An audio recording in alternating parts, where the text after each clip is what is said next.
जय हिंद साथियों, स्वागत है आप सभी का आज के डेली करंट अफेयर्स के सेशन में।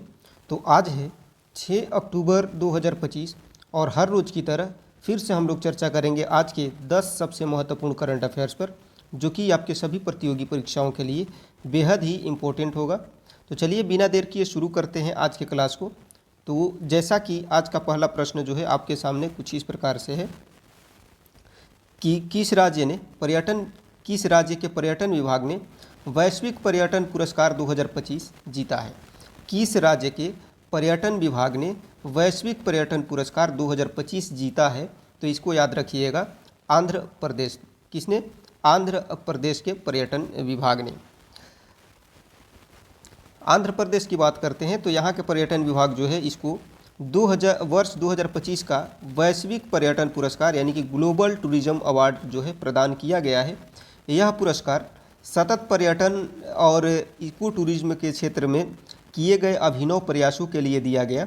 आंध्र प्रदेश ने राज्य में विरासत स्थलों, बीच टूरिज्म और धार्मिक पर्यटन को बढ़ावा देकर के रोजगार सृजन और स्थानीय संस्कृति के संरक्षण में अहम योगदान दिया है। यह उपलब्धि भारत की पर्यटन नीतियों की अंतर्राष्ट्रीय स्तर पर बढ़ती पहचान को दर्शाती है। अगले प्रश्न की बात करते हैं तो आज का अगला प्रश्न जो है कुछ इस प्रकार से है कि हाल ही में जारी आर्थिक स्वतंत्रता सूचकांक 2025 में भारत कौन से स्थान पर रहा है। हाल ही में जारी आर्थिक स्वतंत्रता सूचकांक 2025 में जो है भारत कौन से स्थान पर रहा है? तो इसको आप लोग याद रखिएगा, 128वें स्थान पर। कौन से स्थान पर रहा है? 128वें स्थान पर जो है रहा है भारत। वर्ष 2025 के आर्थिक स्वतंत्रता सूचकांक यानी कि इकोनॉमिक फ्रीडम इंडेक्स में जो है भारत को 128वां स्थान जो है प्राप्त हुआ है। यह सूचकांक द हेरिटेज फाउंडेशन के द्वारा जो है जारी किया जाता है, जो देशों की आर्थिक नीतियों, व्यापार स्वतंत्रता, सरकारी नियमों, श्रम स्वतंत्रता और निवेश माहौल का मूल्यांकन करता है। भारत का प्रदर्शन मध्यम श्रेणी में रहा, क्योंकि देश में नीति सुधार, व्यापक सुगमता और रोजगार कानूनों में सुधार की अभी आवश्यकता है। शीर्ष स्थान पर कौन रहा? तो सिंगापुर और स्विट्जरलैंड जो है ये शीर्ष स्थान पर रहे हैं। आज के अगले प्रश्न की बात करते हैं तो आज का अगला प्रश्न है, I am Giorgia my root my principle नामक पुस्तक हाल ही में किसके द्वारा लिखी गई है? पुस्तक का नाम है I am Giorgia my root my principle नामक पुस्तक हाल ही में किसके द्वारा जो है लॉन्च की गई है? तो इसको याद रखिएगा, ये लॉन्च किया गया है जॉर्जिया मेलोनी के द्वारा। किनके द्वारा? जॉर्जिया मेलोनी के द्वारा जो है ये पुस्तक लॉन्च की गई है। I am Giorgia my root my principle पुस्तक इटली की प्रधानमंत्री हैं ये जॉर्जिया मेलोनी, इनके द्वारा ये लिखी गई है।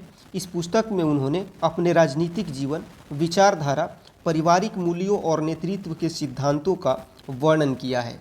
यह आत्मकथा पुस्तक युवाओं को प्रेरित करती है कि कैसे व्यक्तिगत संघर्षों और दृढ़ निश्चय से जीवन में सफलता प्राप्त की जा सकती है। यह पुस्तक यूरोप की राजनीति में महिलाओं के सशक्त उदय का प्रतीक भी मानी जा रही है। तो इसको आप लोग याद रखिएगा, ध्यान में रखिएगा।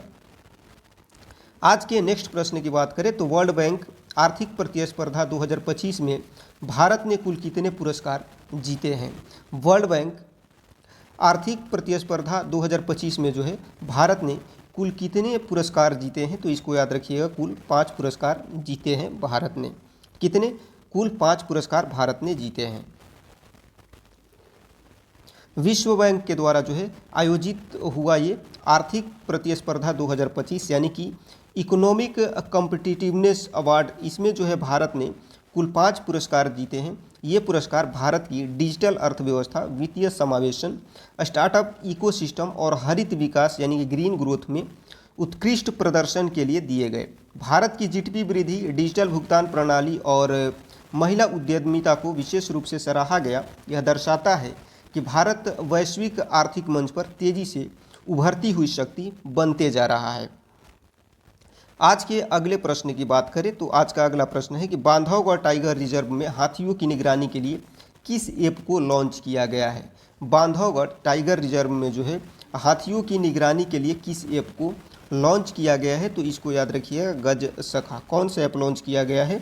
गज सखा ऐप जो है ये लॉन्च किया गया है। मध्य प्रदेश के बांधवगढ़ टाइगर रिजर्व में गत सखा नामक मोबाइल ऐप लॉन्च किया गया। इस ऐप के माध्यम से जंगलों में मौजूद हाथियों की वास्तविक समय में निगरानी की जा सकेगी। यह ऐप वन विभाग को हाथियों के मूवमेंट, स्वास्थ्य और संभावित मानव वन्य जीवन संघर्ष की जानकारी तुरंत उपलब्ध कराता है। इसके जरिए हाथियों को बचाने और मानव बस्तियों में उनके प्रवेश को नियंत्रित करने में बड़ी मदद मिलेगी। यह तकनीक वन्य जीव संरक्षण की दिशा में एक बड़ा कदम मानी जा रही है। बढ़ते हैं आज के अगले प्रश्न की ओर। तो आज का अगला प्रश्न है आपके सामने कि बेस्ट ऑफ इंडिया भारतीय परिधान और वस्त्र मेले का आयोजन हाल ही में किस देश में किया गया।